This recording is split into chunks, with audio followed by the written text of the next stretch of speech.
Pero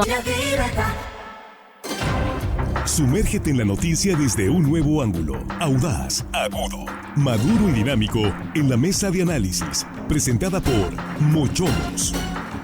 Disfruta de una increíble gastronomía con excelente servicio. Los mejores cortes y mariscos en una sofisticada versión sonorense. Prueba el buñuelo de camarón, salmón al chipotle dulce y exquisito ribeye. Restaurante Mochomos Culiacán. Enrique Sánchez Alonso 2372 Norte. Reserva al 6671-146-6622.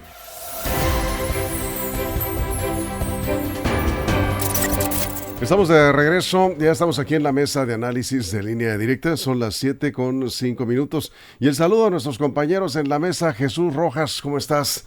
Muy buenas tardes. ¿Qué tal, Víctor? Buenas tardes a los compañeros y buenas tardes al auditorio. Saludamos también esta tarde a Juan Ordorica. ¿Cómo estás, Juan? Buenas tardes. Buenas tardes, Víctor, en la mesa, amigos de la producción. Y hello, estimada audiencia que nos escuchan hoy lunes, saludos. Ya oscureció, por cierto. Está oscuro ya. Estamos aquí encerrados en ahora sí, bien oscuro. Entonces, buenas noches, Armando, ¿cómo estás? Buenas noches, ahora sí, Víctor.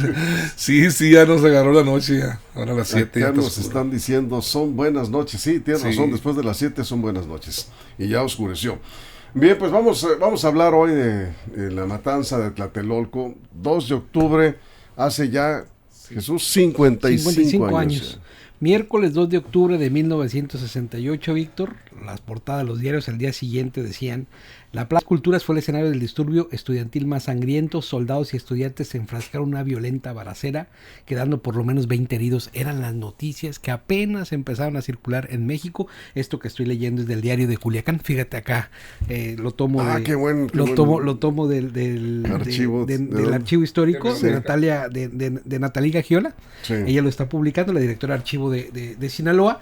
Y fíjate, es que es muy interesante ver esta portada del diario de Culiacán, publicada el jueves 3 de octubre, porque así comenzaba a circular la información. ¿Tienes la portada ahí? Sí, ahorita se las comparto. Pásala para ver si la ponemos en pantalla. Y estaban entonces pasando esa información, porque en ese momento se hablaba de disturbios, como ya había habido en otros momentos del mismo año, en diferentes locaciones de la Ciudad de México, enfrentamientos. Y pues pareciera era un disturbio más. Bueno, lo que se supo al tiempo es que no fueron 20 estudiantes, que no fue un enfrentamiento entre estudiantes y el ejército, sino una ejecución de el ejército contra estudiantes que protestaban libremente en la Plaza de las Tres Culturas. Eso es, Juan. El 68 sí fue un parteaguas para la vida pública de México, hay un antes y un después. Después del 68 las protestas ya comenzaron a ser mucho más frecuentes, antes era algo rarísimo, pero después del 68 en México el sistema, el régimen se empezó a convulsionar. Y usted decía, Jesús, que el ejército fue parte importante, el presidente lo exoneró en la mañana. El primer gobierno de izquierda de este país llega y exoneró al ejército, dijo que no fue el ejército, que fue, y que tampoco fue Echeverría, por cierto, ahí también exoneró a Echeverría, dijo que es el Díaz Ordaz y el ejército no fue, dijo que habían sido unos miembros del Estado Mayor, como si el Estado Mayor no hubiera sido miembro del ejército, y que el ejército no, que el ejército era pueblo uniformado y que de ninguna manera fue el culpable de la matanza del 68.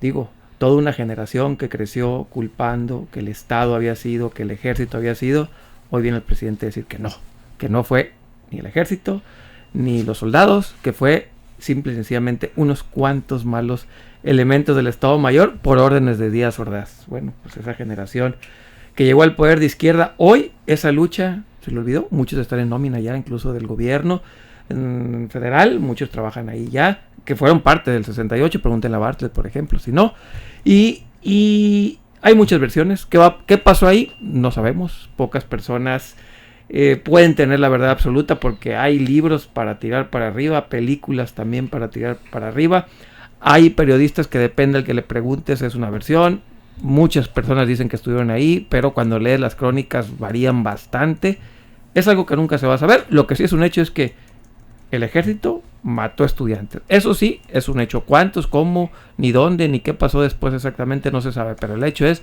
el ejército sí mató estudiantes, el Estado Mayor aparte del ejército, el Batallón Olimpia, todo eso, era parte del ejército. Y por cierto, hay la serie más reciente, digamos, que es Extraño Enemigo, que no tiene mucho de histórica, pero al menos tiene algunos datos ahí interesantes, pueden encontrarlo ahorita en Amazon, en Amazon está. Pero libros también ahorita recomiendo ahí para tirar para arriba, y documentales y libros. etcétera, etcétera. Antes de ir contigo, Armando, sí tenemos ahí la imagen del diario de Culiacán a la que se refería Jesús Rojas. Bueno, ahorita la vamos a poner. Vamos contigo, Armando. Sí, bueno, estamos a 55 años de esa gran tragedia que se vivió a nivel... se enlutó al país, de hecho, porque había estudiantes de toda la República Mexicana estudiando en el Politécnico y en las facultades de la UNAM. Muchísimos estudiantes, muchos fallecieron, fueron asesinados ese día, esa triste tarde-noche, y muchos cayeron presos.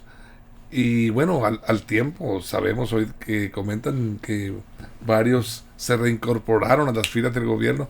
Bueno, se acogieron a una especie de amnistía que les dio el gobierno. Les dijo, vénganse a nuestras filas, el trago amargo ya pasó, aquí estamos, y pues bueno, ofreciendo espacios en la actividad política y administrativa del gobierno federal y de los estados. Muchísimos activistas, incluso dentro del PRI, empezaron a trabajar.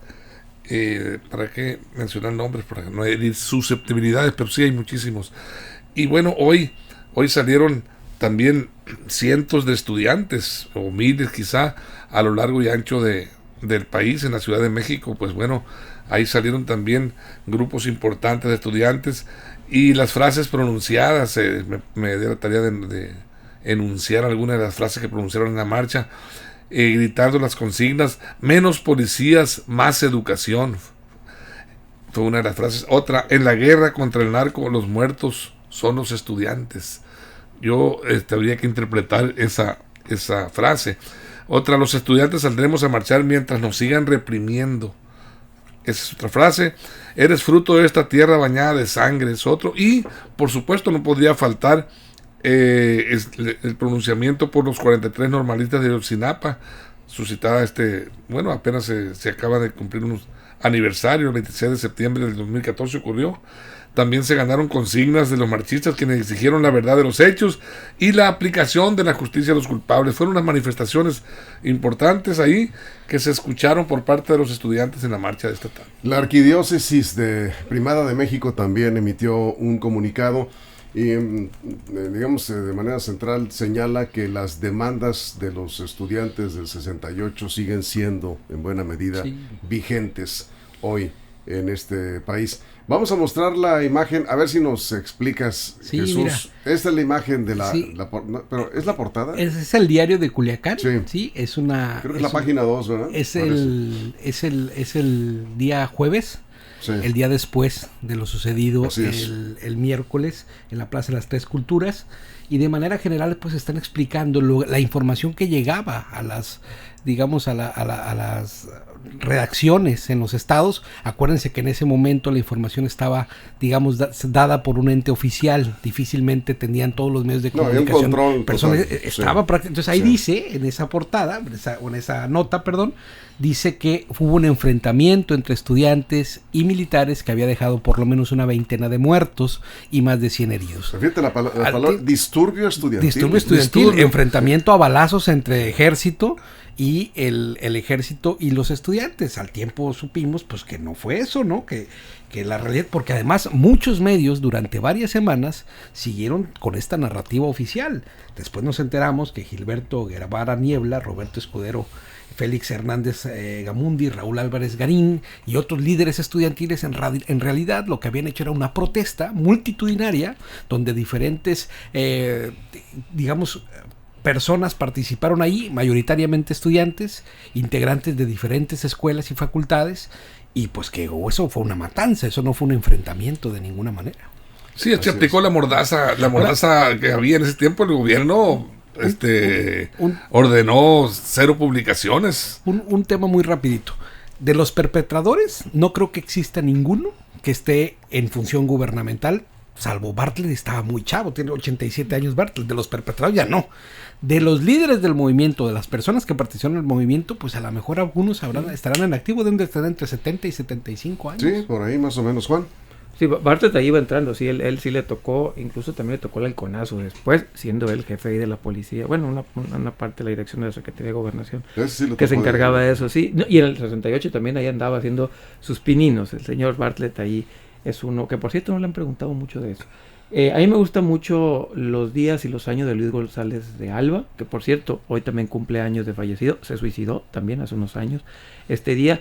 Luis González de Alba fue líder estudiantil, fue un líder visible, lo marcó mucho ese movimiento al señor Luis González de Alba. Durante su vida escribía todo alrededor de eso, sus novelas, libros, ensayos giraban alrededor de eso. Sufrió mucho, yo creo que no pudo dejar atrás Luis González de Alba esos años, repito, tanto así que el mismo 2 de octubre se suicidó, no me acuerdo si dejó una carta o no, pero creo que sus amigos dijeron que parte de eso del testimonio de haberse suicidado en 2 de octubre era porque fue lo que marcó su vida. Repito, por ahí si tienen la oportunidad de leerlo, léanlo, Los días y los años de Luis González de Alba, una novela que habla de primera persona, lo que él estuvo ahí, le tocó vivir, que por cierto, criticaba mucho a Poniatowska. Él era uno de los críticos más fuertes de Poniatowska porque decía que ella ni estuvo ahí y que lo que le había dicho o lo que había escrito en sus libros era inventado, tergiversado, y nunca estuvo de acuerdo Luis González de Alba con Poniatowska. Tuvieron serias diferencias por el tema del 68. Y bueno, es uno de los referentes que yo tengo en ese tema, como sí. Hay muchos, no es el único, hay muchísimas personas que se han dedicado a eso, ¿no? Vamos a hacer una pausa en radio, nos quedamos sin comerciales en redes sociales, comentarios. Juan Carlos Latoso dice, muchos activistas de Tlatelolco hoy están en la nómina de Morena. Y ya no fue el ejército, es lo triste. Eso dice el presidente López Obrador, ¿no? Sí. Y es una versión más, es lo que dice José Cárdenas. Saludos a Pepe Cárdenas, que nos está viendo en este momento. El presidente nos dijo que no fue el ejército hoy en la mañanera. Dijo, los elementos del ejército que participaron fueron del Estado Mayor Presidencial por órdenes del comandante supremo Díaz Ordaz. Ya lo comentaba. Echeverría también lo exoneró en eso. Bueno, yo no sé si el presidente puede exonerar, pero están juzgados por la historia, pues, muy difícilmente a él le encanta juzgar con la historia, ahí están las publicaciones en libros, en los medios. El primer presidente de la izquierda, sí, exonerando de su propia voz al ejército y sí. Echeverría, qué chulada. Bueno, vamos a una pausa. Regresamos, nos quedamos sin comerciales. Estamos hablando del 2 de octubre 2023, hoy hace 55 años de la matanza estudiantil de Tlatelolco. Continuamos. Línea Directa, información de verdad. Línea Directa.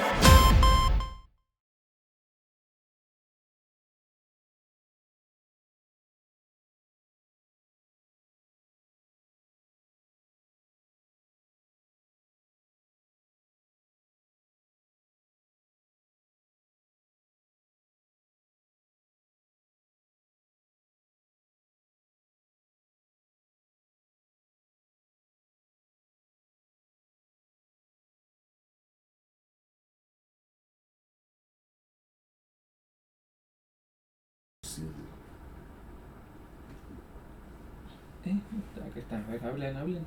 A ver, ¿estamos? ¿Hablen? ¿Estamos? Sí, adelante, a ver. Sí. No. Ahí está, ya. Ya. Sí, parece que sí estamos. Ya estamos. Bueno. Ahí está. Ya. Ahora sí. Perdón a la audiencia en redes sociales, pero nos falló un poco el audio acá. Estábamos con Armando. El presidente. Sí, el presidente, ya ves que pues, de repente sale con sus puntos de vista. Sus otros datos. Dice que es historiador.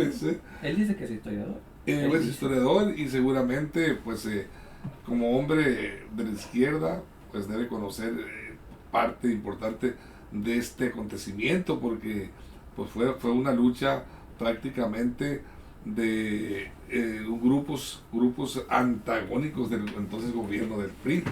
Estaban luchando contra el régimen totalitario, manipulador y represor, como ellos lo calificaban, al régimen priista, y era una lucha importante que se estaba gestando y estaba creciendo de manera muy importante, estaba evolucionando ese movimiento y sin duda alguna alertó, por supuesto, al gobierno de la República, al presidente Gustavo Díaz Ordaz, que desde luego con su secretario de gobernación, que era Luis Echeverría, pues sin duda alguna acordaron la manera de reprimir este acto. ¿Por qué? ¿Por qué se apresuraron y actuaron de esta manera para apaciguar y prácticamente acabar con este movimiento? Porque estaban a 10 días de que se encendiera la antorcha olímpica en los 19 Juegos Olímpicos que se celebraron en México. Y bueno, las exigencias de los comités olímpicos para celebrar, para elegir a la sede, era precisamente la paz social, el crecimiento económico, cultural, social, que ofreciera al país un ambiente favorable para la celebración de esta justa tan importante, ¿no? ¿Te acuerdas de la frase, acepto la responsabilidad histórica de la inauguración? De los hechos acontecidos. Bueno, precisamente ahí está, ¿no? El presidente de la República aceptando lo que había de venir. Y hay que decirlo, en esos días, el movimiento del 68 quedó como esto que veíamos en el periódico, como una revuelta. Años después, es más, hasta la publicación de este libro que critican de Poniatowska, pero que pone en la luz pública en el 71, lo que sucedió realmente ahí, cuando se empiezan a fugar la información que no se pudo contener, cuando fue más la presión social respecto a lo que estaba sucediendo, porque al final los Juegos Olímpicos salieron impecables. Sí. ¿No? Fue un éxito. Bueno, pero cuando eso se desborda, ¿no? Cuando empiezan a venir las otras voces, los libros, los relatos, las exposiciones, las columnas, entonces empieza a darse ese matiz que hoy tiene cosa tan lamentable, y no hay que buscarle mucho, son 3 nada más: el presidente, el Partido Revolucionario Institucional y el Ejército. Más allá de eso, ahí está consignado por la historia. Juan. Sí, claro, el problema es que sí, ahí vamos de regreso.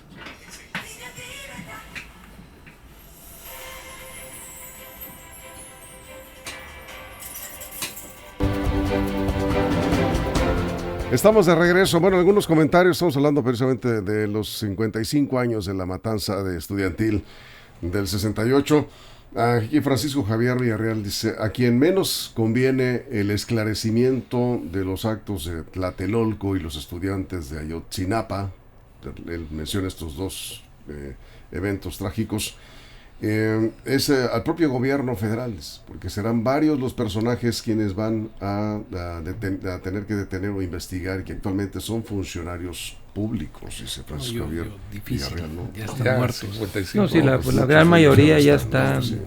Del 68. Que por cierto, juzgados por el divino. Que por cierto, el secretario de Defensa en esa época era el abuelo de García Harfuch, era el general García Barragán. Él fue uno de los encargados del ejército en aquellos tiempos, según cuentan sus propias anécdotas y algunas de sus memorias que fueron publicadas, no por él, sino por algunos cercanos a él, que él siempre estuvo en contra de esa acción, pero después, como dice Jesús, fue con el paso de los tiempos, con los pasos de los años, que se empiezan a manejar esas versiones. Ese es el problema, que hubo muchas versiones, y ahorita también decía Jesús que el PRI, el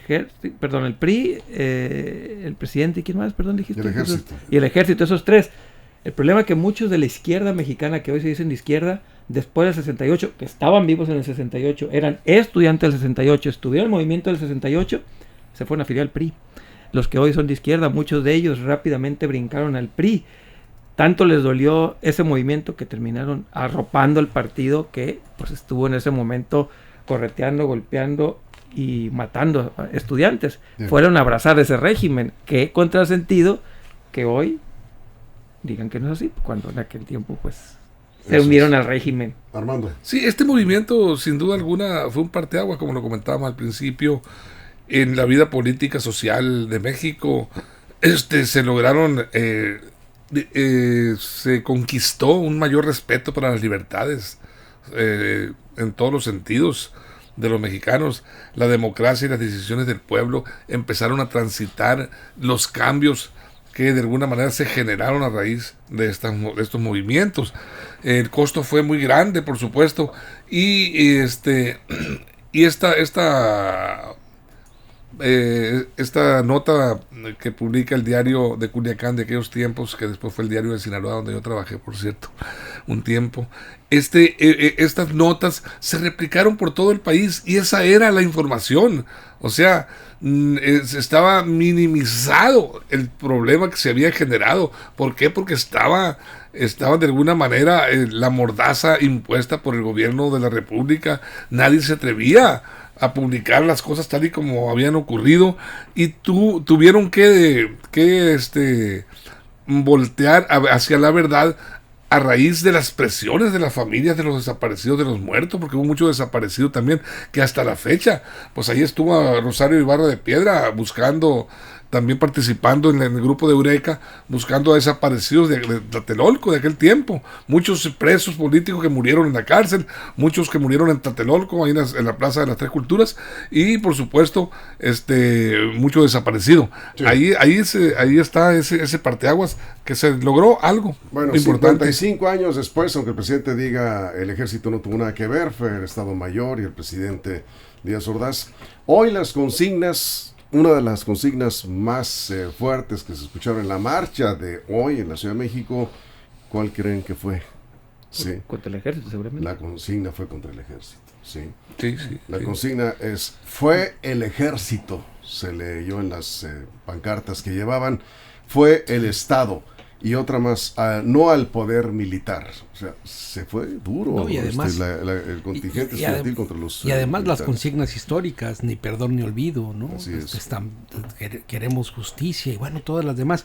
Fueron entre 300 y 400 muertos, no se tiene determinado el número oficial, ¿no? Desaparecidos otros cientos, ¿no? Solo en ese hecho. Ya había habido otras escaramuzas, otros momentos violentos en esta lucha estudiantil. No, era una persecución de todo, ¿no? En todos los espacios. Sí. Y era un tema ideológico, por supuesto, claro. ¿no? O sea, era un tema ideológico. Los estudiantes predominantemente tenían ideas de izquierda y algunos de ellos izquierda radical. Estaban en contra del Estado, estaban en contra del gobierno, estaban algunos en contra del monopolio del poder que representaba un partido totalitario como el Revolucionario Institucional. Y todo esto marca una generación, Víctor, que pone los ideales y que finca desde esos momentos los procesos de transformación democrática que dan paso a la construcción de nuevas leyes, que dan paso a la pluralidad en las cámaras, que da pasos a la representación proporcional y después a la llegada de gobiernos distintos al Partido Revolucionario Institucional. Son hilos de una cadena que no se puede romper. Entonces, yo creo que parte de la grandeza de este presidente es que luego sale y dice cualquier tipo de cosas y entonces hay quien compra estos discursos y se va con esa discusión de lo que está diciendo un hombre, ¿no?, que tiene todo el poder en México, pero que al final de cuentas está, digamos, desligado del origen de lo que está sucediendo o de lo que sucedió en ese proceso de transformación que ya en los puntos culminantes lo puso incluso en la presidencia de la República, porque impensable es el llegar a donde está sin esos movimientos de lucha histórica donde muchos lo acompañaron, de verdaderos líderes que lo acompañaron ahí. Hubo muchos del movimiento del 68 que estuvieron con el presidente de la República. Sí. Nos preguntaron hace rato sobre, precisamente Juan ya mencionaba la serie de Extraño Enemigo. Extraño Enemigo sí, no es 100%, a ver, no es 100%. Pero es una buena serie, corta, de alguna manera recoge algunos aspectos históricos. La clásica Rojo Amanecer. Rojo Amanecer, una película estaba viendo precisamente el cartel de la película esta con Bonilla, ¿no? Con Bonilla y con Rojo, ¿cómo se llama se me fue el nombre de la actriz, pero la pide Rojo, Elena Rojo. Elena Rojo, sí. Sí, la clásica de la película. Está un documental que se hizo en la UNAM que se llama El Grito, no sé si lo han visto. El Grito. ¿Lo he escuchado? También se refiere, porque si ustedes quieren más o menos, porque hay personas que pues no les gusta leer, digamos. ¿sí? Pero Extraño Enemigo al menos lo sitúa en el momento, la circunstancia y algunos personajes que sí existen. No, pues sale el presidente Díaz Ordaz, ¿no? Sí, Echeverría también sale Díaz Barragán, Barrios, el secretario el de la defensa, sale Rosales del Moral. ¿Rosales qué es? La Ciudad de México. Del Rosal. El regente. Sí, el regente de la Ciudad de México es del Rosal. Del Rosal era. Sí, salen todos esos y yo creo que al menos lo sitúa, vamos poniendo los números, como un 50%, digamos, que es histórica, ¿no? Sí. Los líderes estudiantiles no aparecen los nombres. O sea, eso sí, los líderes estudiantiles No hay ninguno histórico, al menos en la serie, pero bueno, véanla, les va a gustar. Si no la han visto, yo sí la recomiendo, está bien. Sí la recomiendo, sí. Pero tómela como eso, como novela. Mayores de 18 años, esta serie. Armando, cerramos. Mira, ahorita comentaba yo, pues, lo que motivó la represión, de alguna manera, pues ya estaba el tiro cantado entre el gobierno y los estudiantes de la UNAM y del Politécnico. Pero yo comentaba ahorita, los Juegos Olímpicos del 68 estaba a 10 días de inaugurar los Juegos Olímpicos. Y bueno, ya había México fracasado en 1949 y en 1955 había insistido en ser la sede. Habían luchado sin éxito por ser la sede de la justa olímpica más importante del mundo. Y ya en el 68 estaba inscrito en la competencia y no quiso Díaz Ordaz repetir por tercera ocasión el fracaso. Y bueno, no podía permitirse que una revuelta estudiantil, como ya lo calificaban, viniera a perder la oportunidad de figurar ante el mundo como un país social y políticamente estable y con un desarrollo económico en marcha. El presidente quería que México figurara ante el mundo a través de las Olimpiadas como ese país que se había repuesto ya incluso desde la Revolución Mexicana. Estaba México en marcha en su desarrollo y quería mostrarse al mundo como un país estable. Jesús, nos vamos. Inolvidable la escena donde le dice, así es de que quieres al Che Guevara de presidente, y pum, le da un cachazo. Le dice, no señor, el Che Guevara murió hace un año. Bueno, pues hoy así recordamos a los estudiantes que murieron hace 55 años, la matanza de Tlatelolco. Un poco de historia, no es un espacio. Nada más recordar un poco. Para no repetir esta historia jamás, que no se nos olvide el poder, a dónde te lleva cuando no se controla, cuando no hay límites, cuando no tienes oposición o cuando la oposición está muda, porque en ese entonces también la oposición estaba muda, por miedo tal vez. A base de la fuerza. Y de ahí es el origen, yo creo que del México moderno, el México moderno de ahí parte. En buena medida, sí. De ahí parte. Sí. Pues con esto nos vamos, Jesús. Muchas gracias, Juan, Armando, muchas gracias. Gracias a todo el equipo, a toda la producción, a todo el estado. Pero sobre todo, gracias, por encima de todo, gracias a usted por su compañía. Lo esperamos mañana tempranito a las 6 de la mañana en la primera emisión de Línea Directa. Ya será martes 3 de octubre, el día después del México 68, el movimiento, ¿no? Martes 3 de octubre, 6 de la mañana, primera emisión de Línea Directa. Gracias, pásela bien. Línea Directa, información de verdad. Línea Directa. Mochomos presentó la mesa de análisis, información de verdad que suma valor. Conéctate en el sistema informativo más fuerte del noroeste de México. Esto fue Línea Directa, información de verdad con Víctor Torres. Información confiable con fuentes verificadas y seguras. Línea Directa, información de verdad con Víctor Torres. Esta es una producción de RSN, el grupo de comunicación más fuerte de Sinaloa. Línea Directa.